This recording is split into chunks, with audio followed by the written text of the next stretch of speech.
ఈ వీడియో మీకు నచ్చినట్లయితే తప్పకుండా లైక్ చేయండి, మీ ఫ్రెండ్స్తో షేర్ చేయండి.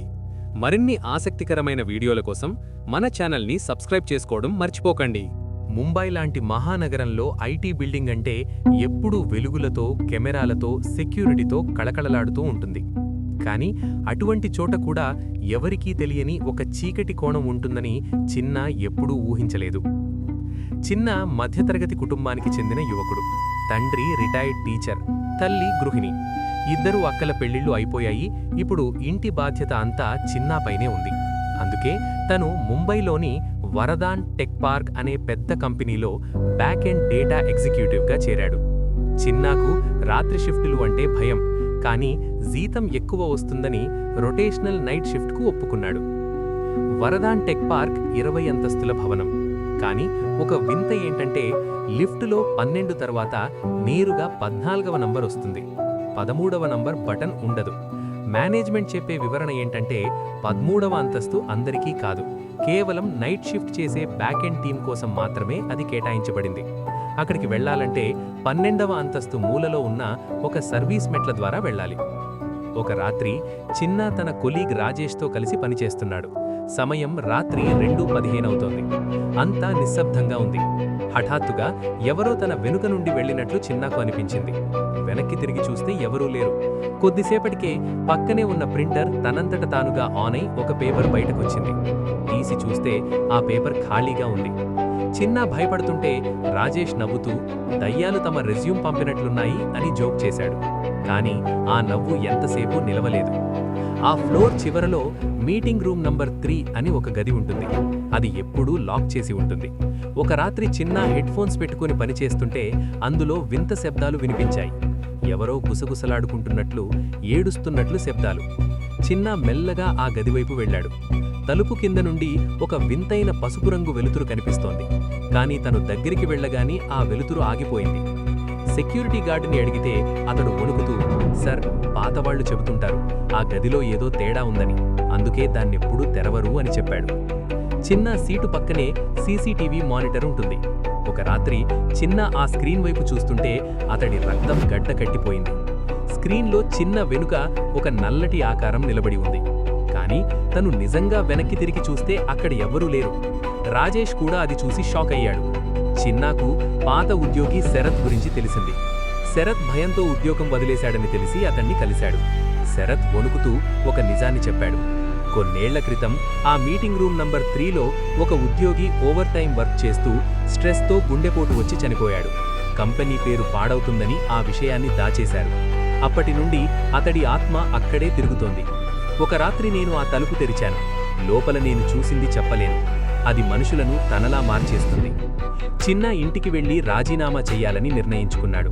కానీ అతడి ల్యాప్టాప్ స్క్రీన్ మీద ఆటోమేటిక్గా ఒక మెసేజ్ టైప్ అయింది. "నువ్వు చూడకూడనిది చూశావు, 13వ అంతస్తును వదిలి వెళ్లలేవు" అని. అతడు సేవ్ చేసుకున్న సీసీటీవీ ఫుటేజ్ ఉన్న పెన్ డ్రైవ్ కూడా మాయమైపోయింది. చివరికి చిన్న, రాజేష్ ఇద్దరూ కూడా ఎలాగోలాగా ఆ ఉద్యోగం వదిలేసి వేరే ఊరికి వెళ్ళిపోయారు. కానీ ఇప్పటికీ ప్రతిరోజు రాత్రి 3:10 చిన్నాకు ఉలిక్కిపడి నిద్రలేచే అలవాటు పోలేదు. ఆ 13వ అంతస్తు నీడ అతన్ని ఇంకా వెంటాడుతూనే ఉంది. ముంబై నగరాన్ని వదిలి తన సొంత ఊరైన భాగల్పూర్కు వచ్చి అప్పుడే 6 నెలలు కావస్తోంది. చిన్న ఇప్పుడు తన ఇంట్లోనే ఉంటున్నాడు. కానీ ఆ పాత రోజులు అతన్ని వదిలిపెట్టడం లేదు.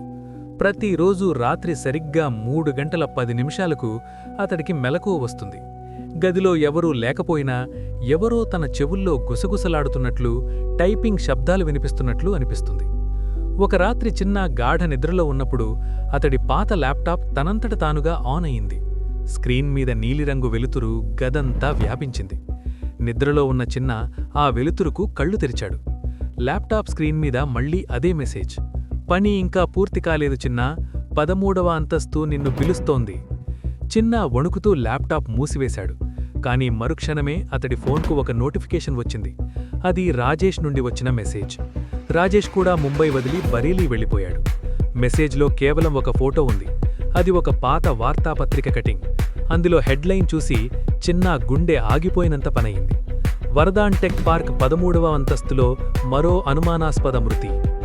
మరుసటి రోజు ఉదయం చిన్న రాజేష్కు ఫోన్ చేశాడు. రాజేష్ అవతలి వైపు నుండి ఏడుస్తూ మాట్లాడాడు. చిన్నా, మనం అక్కడి నుండి తప్పించుకున్నామనుకున్నాం, కానీ ఆ ఆత్మ మనల్ని వదలడం లేదు. నిన్న రాత్రి మా ఇంట్లో ప్రింటర్ నుండి ఒక పేపర్ వచ్చింది. అందులో మన ఇద్దరి పేర్లు ఉన్నాయి. మనం తిరిగి వెళ్ళాలి చిన్నా, లేకపోతే అది మనల్ని, మన కుటుంబాన్ని చంపేస్తుంది. చిన్నాకు అర్థమైంది, ఇది కేవలం భయం కాదు, ఒక శాపం. ఆ 13వ అంతస్తులో ఏదో ఒక వస్తువు లేదా ఒక రహస్యం దాగి ఉంది. అది తనను మళ్లీ అక్కడికి రమ్మని పిలుస్తోంది. చిన్నా తన తల్లిదండ్రులకు అబద్ధం చెప్పి మళ్లీ ముంబైకి ప్రయాణమయ్యాడు. ముంబై చేరుకున్నాక చిన్నా మొదటిగా శరత్ను కలవాలనుకున్నాడు. కానీ శరత్ ఉంటున్న పాతగదికి వెళ్లిన చిన్నాకు షాకింగ్ న్యూస్ తెలిసింది. శరత్ 3 రోజుల క్రితమే ఆత్మహత్య చేసుకున్నాడట. పోలీసుల సమాచారం ప్రకారం శరత్ తన గదిగోడల మీద అంతా 13, 13, 13 అని రాసి ఉంచాడు. శరత్ గదిలో వెతుకుతుండగా చిన్నాకు ఒక డైరీ దొరికింది. అందులో శరత్ ఇలా రాశాడు: ఆ 13వ అంతస్తులో చనిపోయింది కేవలం ఒక ఉద్యోగి మాత్రమే కాదు. ఆ బిల్డింగ్ కట్టకముందే అక్కడ ఒక పాత శ్మశానం ఉండేది. ఆ మీటింగ్ రూమ్ నంబర్ 3 సరిగ్గా ఆ శ్మశానంలోని ఒక తాంత్రికుడి సమాధి మీద కట్టబడింది. ఆ ఆత్మకు రక్తం కావాలి, లేదా ఒక బలి కావాలి. నేను తప్పు చేశాను, ఆ తలుపు తెరిచి పెద్ద తప్పు చేశాను. రాజేష్ కూడా ముంబై చేరుకున్నాడు. ఇద్దరూ కలిసి రాత్రి 12 గంటలకు వరదాన్ టెక్ పార్క్ వద్దకు వెళ్లారు. బిల్డింగ్ అంతా నిశ్శబ్దంగా ఉంది. కొత్త సెక్యూరిటీ గార్డులు ఉన్నారు. వారికి పాత విషయాలు ఏవీ తెలియవు. చిన్నా తన పాత ఐడీ కార్డును చూపించి ఏదో సాకు చెప్పి లోపలికి వెళ్లాడు. లిఫ్ట్ ఎక్కగానే చిన్నా చేతులు వణికాయి. 12వ బటన్ నొక్కారు. 12వ అంతస్తు చేరుకున్నాక ఆ చీకటి సర్వీస్ మెట్ల వైపు నడిచారు. ప్రతి మెట్టు ఎక్కుతుంటే గాలిలో చలి పెరుగుతోంది. 13వ అంతస్తు తలుపు దగ్గరకు రాగానే లోపల నుండి ఎవరో గట్టిగా నవ్వుతున్నట్లు శబ్దం వినిపించింది. లోపలికి వెళ్లగానే ఆ అంతస్తంతా మురికి పట్టి సాలిడ గూళ్లతో నిండి ఉంది. కంప్యూటర్లన్నీ ఆన్ అయి ఉన్నాయి. కానీ స్క్రీనుల మీద కేవలం రక్తపు రంగులో ఎర్రర్ అని వస్తోంది. చిన్నా నేరుగా మీటింగ్ రూమ్ నెంబర్ 3 వైపు వెళ్లాడు. ఈసారి ఆ తలుపు లాక్ చేసి లేదు. అది కొద్దిగా తెరుచుకుని ఉంది. లోపల నుండి పసుపు రంగు వెలుతురు కాకుండా నల్లటి పొగ బయటకు వస్తోంది. చిన్నా లోపలికి అడుగుపెట్టాడు. అక్కడ ఒక కుర్చీలో ఒక మనిషి ఆకారం కూర్చొని ఉంది. అది ఆ చనిపోయిన ఉద్యోగి ఆత్మ కాదు, అది అంతకంటే భయంకరమైనది. నువ్వు వచ్చావా చిన్నా? ఆ ఆకారం మాట్లాడింది. ఆ స్వరం గాలిలో ప్రతిధ్వనించింది. నీకోసం నేను ఎన్నో ఏళ్లుగా ఎదురుచూస్తున్నాను. ఈ అంతస్తుకి ఒక కాపలాదారు కావాలి. శరత్ వెళ్ళిపోయాడు. ఇప్పుడు నీ వంతు. రాజేష్ భయంతో వెనక్కి పరిగెట్టబోయాడు. కాని తలుపులు తనంతట తానుగా మూసుకుపోయాయి. చిన్నాకు అప్పుడు గుర్తొచ్చింది, తన దగ్గర శరత్ డైరీలో ఉన్న ఒక చిన్న మంత్రం ఉందని. శరత్ ఆ డైరీ చివర్లో ఒక విషయం రాశాడు: ఆత్మను బంధించాలంటే దాని మూలాన్ని కాల్చేయాలి. మీటింగ్ రూమ్ మధ్యలో ఒక పాత సర్వర్ బాక్స్ ఉంది. అది ఆ బిల్డింగ్ డేటా అంతా స్టోర్ చేసే సర్వర్. ఆ ఆత్మ ఆ సర్వర్ ద్వారానే అందరినీ భయపెడుతోంది. చిన్నా తన బ్యాగ్లో తెచ్చుకున్న పెట్రోల్ను ఆ సర్వర్ మీద పోశాడు. వద్దు, అది చేస్తే నువ్వు కూడా చనిపోతావు అని ఆ ఆత్మ అరవసాగింది. గదిలో వస్తువులన్నీ గాలిలో ఎగురుతూ చిన్నా మీద పడసాగాయి. చిన్నా ఒళ్లంతా గాయాలయ్యాయి, కానీ పట్టు వదల్లేదు. రాజేష్ ధైర్యాన్ని కూడగట్టుకుని చిన్నాకు సహాయం చేయడానికి ముందుకు వచ్చాడు. సరిగ్గా రాత్రి 3:10 చిన్నా లైటర్ వెలిగించి ఆ సర్వర్ మీద వేశాడు. ఒక్కసారిగా పెద్ద పేలుడు సంభవించింది. ఆ 13వ అంతస్తంతా మంటల్లో మునిగిపోయింది. ఆ భయంకరమైన ఆత్మ అరుపులు ముంబై నగరమంతా వినిపించినంత పనయ్యింది. చిన్నా, రాజేష్ మంటల్నుండి త్రుటిలో తప్పించుకుని 12వ అంతస్తులోకి దూకేశారు. మరుసటి రోజు వార్తల్లో వరదాన్ టెక్ పార్క్ 13వ అంతస్తులో షార్ట్ సర్క్యూట్ వల్ల అగ్నిప్రమాదం అని వచ్చింది. మేనేజ్మెంట్ ఆ అంతస్తును పూర్తిగా మూసివేసి సిమెంటు వేసి పూడుపేసింది. నేటికి చిన్నా ఇప్పుడు ప్రశాంతంగా ఉన్నాడు.